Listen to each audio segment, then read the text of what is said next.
Mes bien chers frères, en ce dimanche 17 janvier 2021, nous fêtons deux anniversaires importants.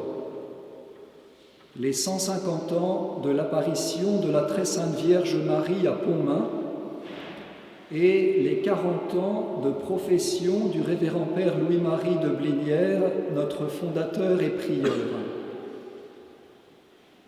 Nous rendons grâce à Dieu et à la Sainte Vierge, mon révérend et cher Père, pour ces 40 ans de fidélité à votre vocation.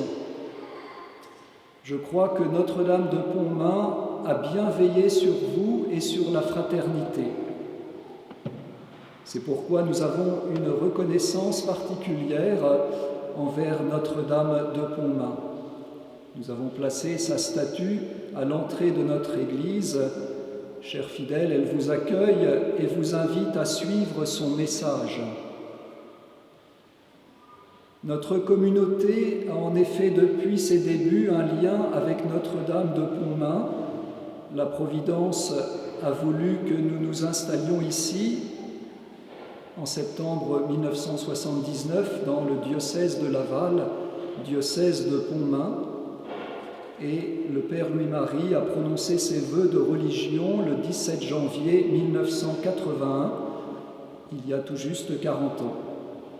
La même année, en septembre 1981, les premiers frères sont allés en pèlerinage mendiant à pied de Chémré à Pontmain, et même jusqu'au Mont Saint-Michel, confier les intentions de la communauté. En octobre 1984, nous avions également, pour la fête de Notre-Dame du Rosaire, organisé un important pèlerinage à Pontmain pour l'Église.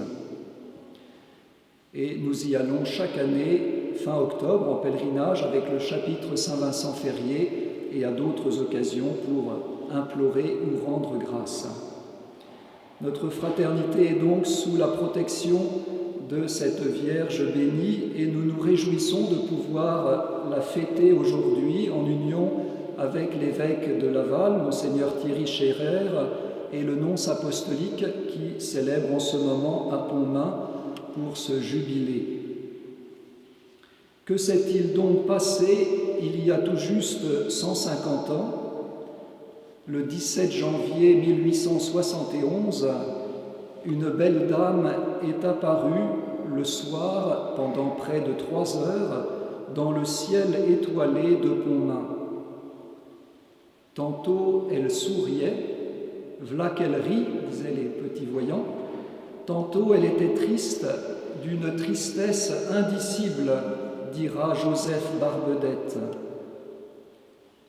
6 ou 7 enfants la contemplèrent pendant que le saint curé, l'abbé Michel Guérin, et les villageois priaient, récitaient le chapelet, chantaient les litanies des cantiques, mais ne voyaient rien, sinon 3 étoiles extraordinaires. La Sainte Vierge n'a pas parlé pendant cette apparition, mais une banderole s'est affichée sous ses pieds sur laquelle des lettres dorées lentement se dessinèrent peu à peu.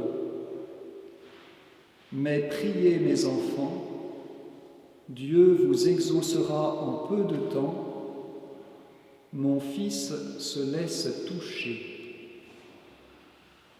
Ces paroles résument tout le message de Pontmain. Tout d'abord, Notre-Dame nous demande de prier, nous presse avec insistance de prier. Mais priez, mes enfants. Mais pourquoi donc prier alors que tout semble perdu? Notre-Dame nous dit alors, Dieu vous exaucera en peu de temps. Elle nous redonne l'espérance, elle est vraiment la mère de l'espérance.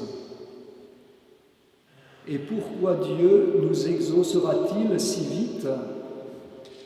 Parce que son Fils, le Fils de Dieu, qui est aussi le Fils de Marie, se laisse toucher. Mais priez, mes enfants, En entendant ces mots, les villageois font une objection. Un discours ne peut commencer par « mais ». Cette conjonction adversative suppose une phrase antérieure. C'est une faute de grammaire. À quoi l'une des voyantes, Jeanne-Marie Le Bossé, répondra vivement. Sœur Vitaline, notre maîtresse, c'est pourtant bien le français. Eh ben, quand elle est lassée de voir qu'on ne travaille point, elle donne un grand coup de pied dans l'estrade et puis elle dit « Mais étudiez donc, mais étudiez donc !»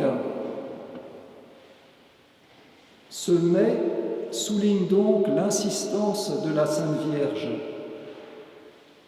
2 jours avant, le dimanche, au Vêpres, où l'on faisait des prières pour le salut de la France, pour le retour des soldats partis à la guerre, les villageois avaient répondu au curé qui leur disait de chanter plus fort le cantique « Mère de l'Espérance ». On a beau prier, Dieu ne nous écoute pas. Tout le monde est découragé. Le 12, les Prussiens sont entrés au Mans. Ce mardi 17, ils arrivent aux portes de Laval, après la bataille de Saint-Jean-sur-Erve, tout près d'ici. Les troupes françaises, commandées par le général Chanzy, sont démoralisées. 38 jeunes hommes de Pontmain sont à la guerre et on ne cesse de prier pour eux. Notez bien qu'ils reviendront tous sains et saufs, sans une blessure. Eugène et Joseph Barbedette, 12 et 10 ans, ont leur grand frère Auguste à l'armée. Les garçons vont chaque matin à l'église avant l'école prier et servir la messe. La situation semble désespérée, c'est pourquoi Notre-Dame insiste tant. Mais priez, priez donc. Mes enfants, Marie est notre mère, elle s'occupe de nous comme une mère qui n'abandonne jamais ses enfants. Elle nous l'a montré dans ses nombreuses apparitions, en particulier au XIXe siècle, 5 grandes apparitions en 46 ans. 1830, la rue du Bac, 1846, La Salette, 1858, Lourdes, 1871, Pontmain, 1876, Bellevoisin. Et au XXe siècle encore, en 1947, à l'île Bouchard, Notre-Dame nous dit « Priez pour la France, car elle est en très grand danger ». La France est le royaume de Marie. Le roi Louis XIII l'a solennellement placée sous sa protection en 1638. Marie nous supplie de prier, car elle veut que nous soyons sauvés. Et la prière est le grand moyen du salut. Celui qui prie se sauve certainement, disait saint Alphonse de Liguori. Celui qui ne prie pas se damne certainement. À chaque fois donc Notre-Dame insiste, il faut prier, il faut réciter le chapelet chaque jour. Mais nous ne voulons pas entendre, nous faisons la sourde oreille, ou nous pensons que la situation est trop désespérée. La Sainte Vierge, elle, depuis l'Annonciation, sait que rien n'est impossible à Dieu. Et que tout ce que nous demanderons à Dieu avec foi, nous l'obtiendrons, comme nous l'a promis Jésus. Même des grâces temporelles, comme le salut de la France. Le problème, c'est précisément d'avoir suffisamment la foi et l'espérance. Si nous n'avons pas assez de foi et d'espérance, mettons-nous à prier, récitons le chapelet avec dévotion. L'abbé Jean Champroux, un vieux prêtre qui fut le confesseur de la communauté, disait « Nous n'avons que très peu de pouvoir sur la qualité de notre prière, mais nous en avons davantage sur le temps que nous consacrons à la prière. Il est très difficile de bien prier sans avoir de distraction. mais nous pouvons prier longtemps ou souvent, comme le faisaient les petits voyants de Pontmain qui priaient chaque jour de nombreuses heures, de nombreuses prières, le chemin de croix tous les jours, le chapelet. Persévérons donc dans la prière sans la raccourcir, sans la bâcler. Et alors, Dieu nous exaucera en peu de temps. Pour nous redonner l'espérance, Notre-Dame nous promet que Dieu va agir. Quand tout semble perdu, si nous prions, Dieu nous exauce. Au temps où il y avait grande pitié au royaume de France, Dieu vint au secours de ses enfants. La petite Jeanne, à dont Rémy allait prier chaque samedi Notre-Dame dans la chapelle de Notre-Dame de Bermond. Et c'est elle que Dieu envoya, l'humble bergère, pour délivrer la France. Et tant de fois au cours de l'histoire, Notre-Dame est venue au secours de ses enfants. À Pellevoisin, en février 1876, Estelle Faguette, 32 ans, atteinte de péritonite tuberculeuse depuis des mois, était mourante au dernier stade de la maladie. Plusieurs docteurs l'avaient examinée et le docteur Hubert, après l'avoir vue, disait qu'elle n'avait plus que 4 ou 5 heures à vivre. Or, 1 heure après, la Sainte Vierge lui apparaît et lui promet sa guérison.